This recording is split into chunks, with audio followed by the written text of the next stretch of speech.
Hello everyone, welcome to my channel. আজকে কিন্তু mini blog না, আজকে থাকছে তোমাদের সঙ্গে ফুল ব্লগ। আজকে চলে যাচ্ছি শিয়ালদা স্টেশনে, কারণ আমার ভাই আর মেশো আসছে সুদূর আগ্রা থেকে। একদম তাজমহলের কাছ থেকেই চলে আসছে আমার ভাই আর মেশো, তাই আমরা রিসিভ করতে যাচ্ছি। স্টেশনে তো পৌঁছে গেছি, তাই ওয়েট করছি আর বরমশাইয়ের একটু পিছনে লাগছি। বলুন, আপনার কি বক্তব্য আছে? কিছু হ্যাঁ, কিছু বক্তব্য আছে? বাসে করে বাড়ি চলে যাবে। আমাকে বলছে বাসে করে বাড়ি চলে যেতে।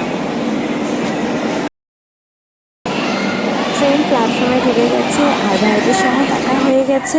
যা ভারী ভারী ব্যাগ ছিল আর ভিডিও কন্টিনিউ করতে পারিনি।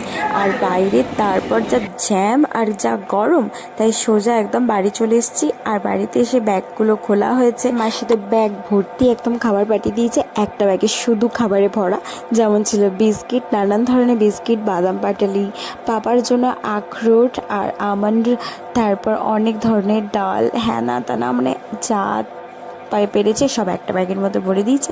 আর একটা ব্যাগের মধ্যে ছিল তেল। আর এটা হলো আমার ভাই, আর ভাই আমাকে বলছে বলো বলো বলো, মাসি আমার জন্য এত কিছু পাঠিয়েছে। তো আমার সঙ্গে মজা করছে। আর এই যে মা তেলগুলো আর সাইড সাইড করে সব রাখছে। চলো, আমি এখন প্রচন্ড টায়ার্ড, এবার একটু রেস্ট নেব। টাটা। ভালো লাগলে like, comment and subscribe. Tata. Biscuit নাকি?